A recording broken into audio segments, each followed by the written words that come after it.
मंत्री जी से मूलतः आज का मुलाकात मेरे फैमिली के साथ था, घरेलू लोगों के साथ था। बहुत अच्छा समय बीता और उसके साथ साथ उन्होंने थोड़ा पॉलिटिकल बात भी की। बंगाल में पंचायत इलेक्शन में जो सीटें मिली उनका सराहना किया कि इनके बाद भी, इतना अत्याचार के बाद भी और इस तरीके से इलेक्शन में धांधली के बाद भी आपको 11,000 मिला, मतलब वही उठाए। मैं पॉलिटिकल बात आज नहीं करना चाहता था, लेकिन उन्होंने उठाया और इसका सराहना की कि आप लोगों ने अच्छा लड़ा और अच्छी सीटें आई। कल भी पश्चिम बंगाल का बहुत ही इम्पोर्टेंट मीटिंग हुआ, एक बार संघ के साथ हुआ, अमित शाह जी के साथ भी हुआ। किन विषय को लेकर चर्चा हुई, क्योंकि पश्चिम बंगाल में काफी कुछ इश्यूज चल रहे हैं? देखिए, तो इंटरनल मीटिंग से बाहर हम बोल नहीं सकते। कल अमित शाह जी के साथ भी मीटिंग हुआ और बहुत सारे केंद्रीय मंत्री, कैबिनेट स्तर के मंत्री भी थे उस मीटिंग में। तो बंगाल के आगे आने वाले समय में बंगाल की डेवलपमेंट जहाँ पे होनी है, क्या क्या काम अभी भी बाकी है, उनका स्पीड क्या है, इस विषय में डिस्कशन हुआ। आगे आने वाले समय में भी और भी डिस्कशन होगा। जो कंडीशन है पश्चिम बंगाल में पंचायत पोल्स में जिस तरीके से हुआ और महिलाओं पर जो अत्याचार, इवन आप लोगों ने प्रेस कॉन्फ्रेंस भी किया, तमाम सारी चीजें, क्या इन सब को लेकर भी आप लोगों ने कोई फीडबैक दिया या वहाँ स्थिति शांतिपूर्ण हो, इसको लेकर भी कोई चर्चा हो? देखिए, सारी बातें उनको फीडबैक दी गई है, उनको पता भी है पूरी बातें।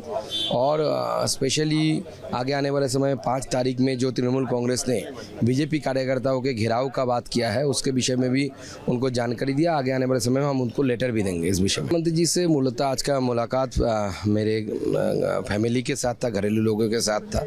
बहुत अच्छा समय बीता और उसके साथ साथ उन्होंने थोड़ा पॉलिटिकल बात भी की। बंगाल में पंचायत इलेक्शन में जो सीटें मिली उनका सराहना किया कि इनके बाद भी, इतना अत्याचार के बाद भी और इस तरीके से इलेक्शन में धांधली के बाद भी आपको 11,000 मिला, मतलब वही उठाए। मैं पॉलिटिकल बात आज नहीं करना चाहता था, लेकिन उन्होंने उठाया और इसका सराहना की कि आप लोगों ने अच्छा लड़ा और अच्छी सीटें आई।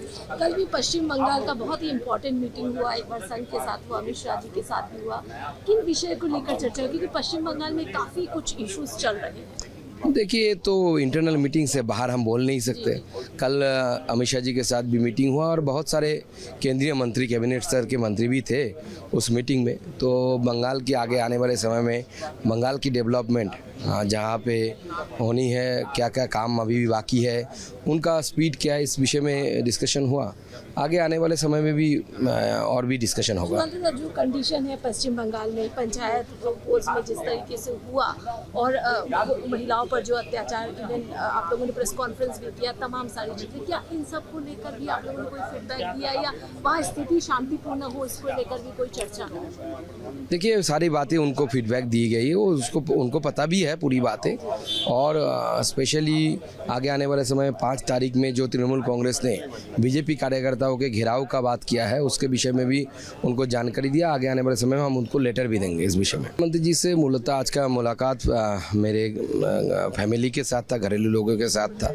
बहुत अच्छा समय बीता और उसके साथ साथ उन्होंने थोड़ा पॉलिटिकल बात भी की। बंगाल में पंचायत इलेक्शन में जो सीटें मिली उनका सराहना किया कि इनके बाद भी, इतना अत्याचार के बाद भी और इस तरीके से इलेक्शन में धांधली के बाद भी आपको 11,000 मिला, मतलब वही उठाए। मैं पॉलिटिकल बात आज नहीं करना चाहता था, लेकिन उन्होंने उठाया और इसका सराहना की कि आप लोगों ने अच्छा लड़ा और अच्छी सीटें आई। कल भी पश्चिम बंगाल का बहुत ही इम्पोर्टेंट मीटिंग हुआ, एक बार संघ के साथ हुआ, अमित शाह जी के साथ भी हुआ। किन विषय को लेकर चर्चा हुई, क्योंकि पश्चिम बंगाल में काफी कुछ इश्यूज चल रहे हैं? देखिए, तो इंटरनल मीटिंग से बाहर हम बोल नहीं सकते। कल अमित शाह जी के साथ भी मीटिंग हुआ और बहुत सारे केंद्रीय मंत्री, कैबिनेट स्तर के मंत्री भी थे उस मीटिंग में। तो बंगाल के आगे आने वाले समय में बंगाल की डेवलपमेंट जहाँ पे होनी है, क्या क्या काम अभी भी बाकी है, उनका स्पीड क्या है, इस विषय में डिस्कशन हुआ। आगे आने वाले समय में भी और भी डिस्कशन होगा। जो कंडीशन है पश्चिम बंगाल में पंचायत पोल्स में जिस तरीके से हुआ और महिलाओं पर जो अत्याचार, इवन आप लोगों ने प्रेस कॉन्फ्रेंस भी किया, तमाम सारी चीजें, क्या इन सब को लेकर भी आप लोगों ने कोई फीडबैक दिया या वहाँ स्थिति शांतिपूर्ण हो, इसको लेकर भी कोई चर्चा हो? देखिए, सारी बातें उनको फीडबैक दी गई है, उनको पता भी है पूरी बातें। और स्पेशली आगे आने वाले समय 5 तारीख में जो तृणमूल कांग्रेस ने बीजेपी कार्यकर्ताओं के घेराव का बात किया है, उसके विषय में भी उनको जानकारी दिया। आगे आने वाले समय में हम उनको लेटर भी देंगे इस विषय में।